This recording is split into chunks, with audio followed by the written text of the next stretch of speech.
নমস্কাৰ বৰ্তমান আমি উপস্থিত আছোঁ মৰিগাঁও উপসংমণ্ডল জলসিঞ্চনৰ অধীনত থকা হেংখাৰী কৃষিটোত আৰু এয়া মোৰ লগত উপস্থিত আছে এই আঁচনিৰ লগত জড়িত থকা খেতিয়কসকল।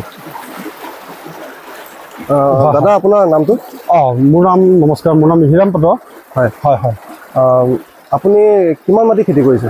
মই বৰ্তমান এতিয়া আমাৰ মানে এতিয়া 3.5 বিঘামান কৰিছোঁ। হয় আৰু লগতে ধৰি লওক আৰু আমি প্ৰায় বহুখিনি মানুহে কৰা যায়।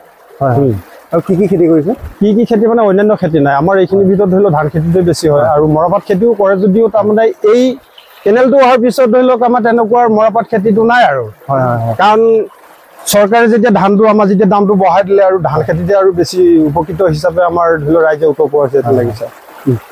তো মানে আপুনি ক'ব বিচাৰিছে আপুনি এইটো আঁচনিৰ পৰা হয় হয় আপুনি লাভৱান হৈছে? লাভৱান হৈছোঁ। লাভৱান হৈছোঁ মানে বছৰত আমাৰ দুটা খেতি কৰোঁ। হয় হয় দুটা খেতি কৰোঁ। আপোনাৰ ধৰি লওক খালী ছিজনতো এতিয়া আপুনি যেনেকৈ দেখিছে ইয়াতকৈ খালী ছিজনত অতি মাত্ৰা বেছি হয় বুলিও আমি বেয়া বুলি নকওঁ।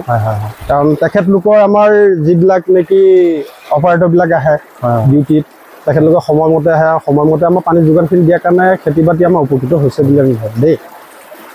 অন্যান্য আৰু আপুনি কি কি খেতি কৰিছে বুলি কৈছে? এইখিনি অলৰেডি আমাৰ ধৰি লওক মেচিনৰ খেতিটো কৰা যায় ইয়াত ধৰি লওক, আৰু বড়ো খেতি কৰে। এই বড়ো খেতিটো কৰাৰ পিছতে আকৌ ধৰি লওক লগতে আকৌ এই ধানটো কাটি কৰি আকৌ লগতে কঠীয়া পৰা আৰম্ভ কৰাৰ পিছতে আকৌ শালি খেতি আমাৰ এখেতলোক আছে আৰু অন্যান্য বহুত ধৰি লওক আমাৰ প্ৰায় এইখিনি 80-90 বিঘামান মাটি এই কেনেলটোৰ পৰা আমাৰ খেতি কৰা যায়। ঠিক আছে। আপোনাৰ লগতে বাকী খেতিয়কসকলেও মানে লাভৱান হৈছে আৰু লাভৱান হৈছে। সকলোৱে বড়ো খেতিয়ে কৰিছে ন ইয়াতে?